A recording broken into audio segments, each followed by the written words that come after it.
శివాయ. ప్రజలందరికీ నమస్కారం. శ్రీ విశ్వావసునామన సంవత్సరం అందరికీ శుభాకాంక్షలు. తుల రాశి ఫలితాలు. చిత్తా నక్షత్రము 1, 2, 3, 4 పాదములు అనగా, స్వాతి నక్షత్రము 1, 2, 3, 4 పాదములు అనగా, విశాఖ నక్షత్రము 1, 2, 3 పాదములు అనగా కలిస్తేనే తుల రాశి ఫలితాలు. ఈ తులా రాశి ఫలితాల వాళ్ళందరికీ ధనప్రాప్తి యోగం, లక్ష్మీ కటాక్షం, చేయాల్సిన కార్యక్రమం, వాళ్ళ యోగం, నక్షత్రము, స్థానబలం, పూజ బలం ఎలా ఉందా అనేది ఇప్పుడు చెప్పబోతున్నాం. అదృష్ట బలం, ఆదాయ బలం. ఆదాయ బలంలో చూసుకుంటే 11, ఆదాయంలో 11గా కనబడుతుంది. ఖర్చులో 5, రాజపూజిత 2, అవమానాలు 2. అంటే వీళ్ళకి ధనప్రాప్తి యోగం చాలా బాగుంది. ధనములో కూడా వీళ్ళకి ఊహించని అదృష్టము, ఊహించని కటాక్షం. అదృష్టం అనేది ఏ రూపంలో ఎలా వస్తుంది అనేది కూడా వీళ్ళకి కూడా తెలవదు. కాబట్టి ఎన్నో సంవత్సరాల నుంచి వీళ్ళు పడే కష్టం, ఎన్నో సంవత్సరాల నుంచి వీళ్ళ పడే బాధ తీరిపోవాల్సిన టైము దగ్గరికి వచ్చేసింది. ఈ ఉగాది నుంచి వచ్చే ఉగాది లోపులో, ఈ ఉగాదిలో ఉండవలసిన ఈ రాశి ఫలితాలలో ఎలా ఉందా అనేది ఇప్పుడు మనం తెలుసుకోబోతున్నాము. మరి ఈ తులరాశిలో ఉండవలసిన వాళ్ళందరికీ మంచి మంచి కార్యక్రమాలు, పెద్ద పెద్ద పనులు, కొన్ని విదేశాల ప్రయాణాలు, కొన్ని మనం ఊహించని పెట్టుబడులు పెట్టడం అలాంటివి ఇలా జాతక యోగంలో కనబడుతున్నాయి. మరి వ్యాపారదారులకి, ఉద్యోగదారులకి మంచి మంచి అవకాశాలు, మంచి మంచి పనులు, మంచి మంచి అభివృద్ధిగా రావాల్సి ఉన్నాయి. మరి దాంట్లో కూడా కొంత పార్ట్నర్షిప్ అంటారు. ఎందుకంటే వీళ్ళు ఏ కార్యక్రమం చేసినా కొన్ని పనులు బ్రేక్ అయిపోతుంటాయి. వీళ్ళు ఎన్నో రోజుల నుంచి కష్టపడ్డ పనులు కూడా కావు. ఒక పార్ట్నర్షిప్లో పెట్టి కలిసి చేశారనుకోండి, అది 100% సక్సెస్ అయిపోతుంది. అది ఆ విధంగా ఉంది. ఇలా జాతకంలో అలా ఉంది. కాబట్టి కొంత జాగ్రత్తగా మీరు తీసుకునేటికైతే మీకు మంచి మంచి శుభ ఫలితాలు రాబోతున్నాయి. మరి ముఖ్యంగా వ్యవసాయంలో ఉండవలసిన వాళ్ళందరికీ, వ్యవసాయదారులకి మంచి పంట, వ్యవసాయంలో మంచి మంచి అభివృద్ధి రావాల్సిన యోగం అనేది ఇలా జాతక యోగంలో కనబడుతుంది. మరి ఎన్నో రోజుల నుంచి రావాల్సిన పెద్దవాళ్ళ దగ్గర నుంచి మనకు కొన్ని ఆస్తులు కానీ, మరి ఎన్నో రోజుల నుంచి స్త్రీ నుంచి మనకు ఒక స్పందన కానీ, మరి మీరు ఎన్నో రోజుల నుంచి ప్రేమించిన స్త్రీ మీకు దక్కకోకుండా దూరం పోవటం కానీ, ఇలాంటిది మీకు అతి దగ్గరలోనే వచ్చేస్తుంది. అది స్త్రీ రూపంలో మీ జాతక యోగంలో ఒక స్త్రీ నుంచి మీ జాతకం అనేది అదృష్ట యోగం పట్టబోతుంది. అది మీరు ఊహించని అదృష్టం. భూమిలో బంగారం దొరికే అదృష్ట ప్రాప్తి యోగం కూడా మీ జాతకంలో ఉంది. కాబట్టి మీరు ఏ కార్యక్రమం చేసినా, ఏ పని చేసినా ముఖ్యంగా తొందరపాటు లేకోకుండా పెద్దవాళ్ళ ఆశీర్వాదం మీరు ఎక్కువగా తీసుకోవాలి. మీరు ఎక్కువగా ప్రజల్ని ఎక్కువగా ప్రేమిస్తుంటారు, ప్రజల మాట ఎక్కువగా నమ్ముతుంటారు, బంధుమిత్రులతో ఎక్కువగా అభిమానంగా ఉంటారు. కాబట్టి మనకన్నా చిన్నవాడు ఎవరు వచ్చినా కూడా మీరు గౌరవిస్తారు.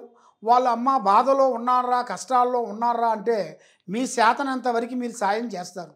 కాబట్టి మీ చేతనైనంత వరకు మీ పనులన్నీ వాళ్ళు చేయించుకొని పక్కకు పోయి మీ గురించి చెడుగా చెబుతుంటారు. దానివల్ల ప్రజల్ని నమ్మొద్దండి, దైవాన్ని నమ్మండి. దైవాన్ని మించింది ఏదీ లేదు. మరి ముఖ్యంగా మరి కొన్ని కోర్టు సమస్యలు కొన్ని ఎన్నో రోజుల నుంచి లేట్ అయిపోయినాయి, ఎన్నో రోజుల నుంచి కొన్ని బ్రేక్ అయిపోయినాయి కూడా ఇప్పుడు ఈ ఉగాది నుంచి వచ్చే ఉగాది లోపు కల్లా విజయం అనేది మీరు సాధించాల్సిన యోగం అనేది మీ యోగంలో కనబడుతుంది.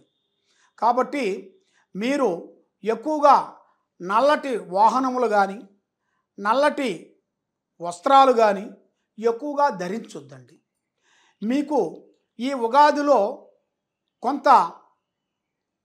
కొన్ని కార్యక్రమాలు అంటే మీరు ఊహించని కార్యక్రమాలు రాబోతున్నాయి.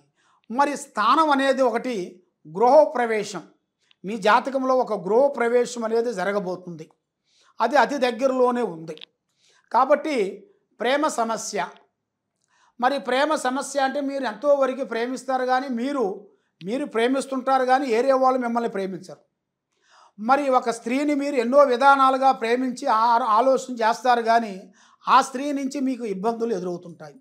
దాంట్లో కూడా కొన్ని జాగ్రత్తలు కొన్ని తీసుకోవాలి. మరి ఈ సంవత్సరంలో కొన్ని విదేశాల ప్రయాణాలు అంటే బయట దేశాలు విదేశాలలో వెళ్ళి పెద్ద పెద్ద కార్యక్రమాలు, ఉద్యోగాలు, వ్యాపారాలు, బిజినెస్లు చేయాల్సిన జాతకం మీకు ఉంది.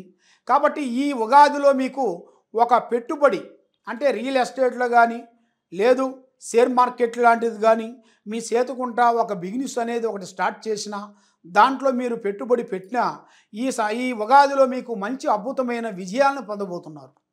ఈ తులారాశిలో ఉండవలసిన వాళ్ళకి అంతా విజయవంతం జరిగే మార్గాలు ఉన్నాయి. కాబట్టి మీ శత్రువుల్ని మీరు ఎన్నో విధానాలుగా దెబ్బతీయాలనుకుంటారు కానీ వాళ్ళ ముఖం చూడగానే మీరు సలబడిపోతుంటారు. కాబట్టి అన్నిటికన్నా భగవంతుడు ఉన్నాడు, మనకి ఆ దైవ అనుగ్రహం ఉంది, ఆ దేవుడే వాళ్ళని చూస్తాడని మీరు ఆ దైవం మీద మీరు వదిలేస్తారు. కాబట్టి ఆ దైవమే వాళ్ళకి బుద్ధి చెబుతుంది.